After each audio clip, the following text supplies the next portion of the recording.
ഇതൊക്കെ ഉണ്ടോ മാങ്ങ, ചന്ദ്രക്കാരൻ മാങ്ങ. അടിപൊളി ടേസ്റ്റാണ്. ഇത് മാമ്പഴക്കറി വെച്ചാൽ വെറുതെ ഇങ്ങനെ ചപ്പി ചപ്പി ഇങ്ങനെ കുടിക്കാനും നല്ല ടേസ്റ്റാണ്. എനിക്കിപ്പോൾ കുടിക്കുന്നില്ല കേട്ടോ, 2 എണ്ണം എടുത്തോളൂ ഞാൻ. അപ്പോൾ നിങ്ങളുടെ നാട്ടിൽ, എൻ്റെ വീട്ടിലൊന്നും ഇല്ല കേട്ടോ. അത് എൻ്റെ വീട്ടിൽ നല്ല ഗുരുവായൂർ ഇത് ഇങ്ങനെ ചന്ദ്രക്കാരൻ മാങ്ങ എന്ന് പറയണേ കേട്ടിട്ടില്ല. അവിടെ മുത്തിക്കുടിയൻ എന്ന് പറഞ്ഞിട്ടൊരു മാങ്ങയുണ്ട്. അത് ഇതാണോ എന്ന് എനിക്കറിയില്ല. ഈ ടേസ്റ്റ് അല്ല ഇത്. കറി വയ്ക്കാൻ അടിപൊളി ടേസ്റ്റാണ്. അതുകൊണ്ട് മാമ്പഴക്കറി വയ്ക്കാൻ അടിപൊളി ടേസ്റ്റായിരിക്കും കേട്ടോ. അപ്പോൾ നിങ്ങളുടെ വീട്ടിൽ ആരൊക്കെ വീട്ടിലുണ്ട് ഇത്, നിങ്ങൾ ഇതിനെന്ത് പേരാണ് പറയണതെന്ന് പറയണം കേട്ടോ. പല പേരിലും വേണമെങ്കിൽ അറിയപ്പെടുന്നുണ്ട്. ഇത് അച്ചാറിടാനും കറി ഉണ്ടാക്കാനും കടുമാങ്ങി ഉണ്ടാക്കാനൊക്കെ നല്ലതാണ്. പക്ഷേ കടുമാങ്ങി ഉണ്ടാക്കി എനിക്ക് വലിയ ഇഷ്ടമില്ല. നല്ല ചൊനയുള്ള മാങ്ങയാണ് കടുമാങ്ങി ഉണ്ടാക്കാൻ നല്ലത്. മൂവാണ്ടൻ മാങ്ങയുടെ കണ്ണിമാങ്ങ എനിക്കിഷ്ടമാണ്. കടുമാങ്ങ ഉണ്ടാക്കുമ്പോൾ മൂവാണ്ടൻ മാങ്ങയാണ് മാവാണ് എൻ്റെ ഇവിടെ ഉള്ളത്. ഞാൻ എൻ്റെ നാട്ടിൽ നിന്ന് കൊണ്ടുവന്നിട്ട് കുഴിച്ചിട്ടിട്ടുണ്ടാക്കിയതാട്ടോ അത് മൂവാണ്ടൻ.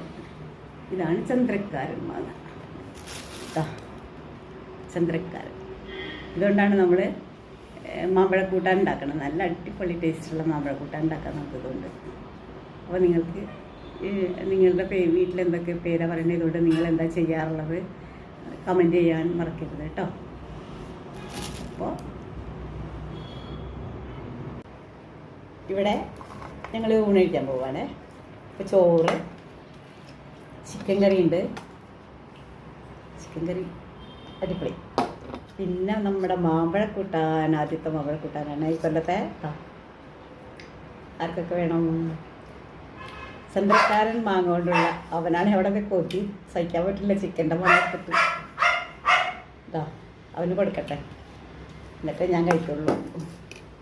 പിന്നെ നമ്മുടെ നെല്ലിക്ക അച്ചാറുണ്ട്, പപ്പടമുണ്ട്, ഇത്രയേ ഉള്ളൂ. നെല്ലിക്ക അച്ചാർ ഞാൻ ഉണ്ടാക്കിയതാട്ടോ, ഞാൻ ഇട്ടിട്ടുണ്ടായിരുന്നു അത്.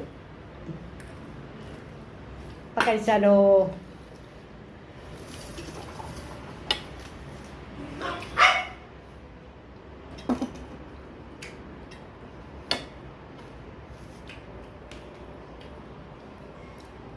നിങ്ങൾക്ക് ഇത് എന്തായിരുന്നു ഊണിനെന്ന് പറയണം കേട്ടോ.